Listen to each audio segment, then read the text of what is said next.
বিরল রোগ spinal muscular atrophy বা এসএমএ-তে আক্রান্ত পশ্চিম ত্রিপুরার হাপানিয়া এলাকার শিশু মনশ্রী চৌধুরীর চিকিৎসার জন্য অনুদান সংগ্রহে নেমেছে তেলিয়ামুড়ার নবগঠিত সামাজিক সংগঠন যুব যোদ্ধা। জানা গেছে, মনশ্রীকে সুস্থ করে তুলতে বিদেশ থেকে একটি বিশেষ ওষুধ আনতে হবে, যার মূল্য প্রায় 18 কোটি টাকা। এত বিপুল অর্থ জোগাড় করা পরিবারের পক্ষে সম্ভব নয়, তাই রাজ্যবাসী ও দেশবাসীর কাছে আর্থিক সহায়তার আবেদন জানিয়েছেন পরিবার। ইতিমধ্যে বিভিন্ন সামাজিক ও স্বেচ্ছাসেবী সংগঠন অনুদান সংগ্রহে এগিয়ে এসেছে। এর অংশ হিসেবে যুব যোদ্ধার সদস্যরা তেলিয়ামুড়া শহরের বিভিন্ন এলাকায় প্রচার চালিয়ে সাধারণ মানুষের কাছ থেকে অনুদান সংগ্রহ করছেন।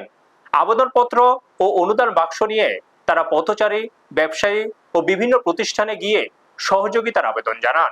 সংগঠনের সদস্যদের দাবি, সাধারণ মানুষের কাছ থেকে ইতিবাচক সাড়া মিলছে।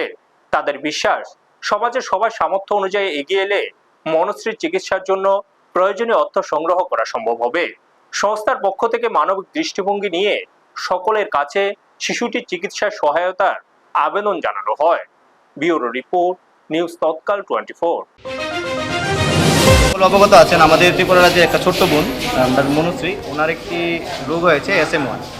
তো ওইটার জন্য যে একটা ভ্যাকসিন লাগবে, সেই ভ্যাকসিনটা আমাদের ভারতবর্ষে নেই, এটা আনা হচ্ছে নিউজিল্যান্ড থেকে, যার জন্য এটার দাম প্রায় 18 কোটি টাকা। তার জন্য আমরা সবাই মিলে আমাদের যুব যোদ্ধা সামাজিক সংস্থার পক্ষ থেকে ছোট্ট বোনটার জন্য ডোনেশন উঠানোর জন্য আমরা বেরোয়েছি। আমরা আজকে নিয়ে 3 দিন হয়েছে, আমরা তেলিয়ামুড়াতে কালেকশন করেছি, আমরা করেছি বিভিন্ন স্কুলে। আজকে আমরা এসেছি তেলিয়ামুড়া রেল স্টেশনে বোনটার জন্য কালেকশন করার জন্য। কীরকম সাড়া পাচ্ছেন মানুষের কাছে? হ্যাঁ, আমরা ভালো সাড়া পাচ্ছি। আমাদের ত্রিপুরাবাসী সবাই এগিয়ে আসছেন বোনের জন্য সাহায্য করার জন্য। আপনার নাম? আমার নাম কৌশিক দে।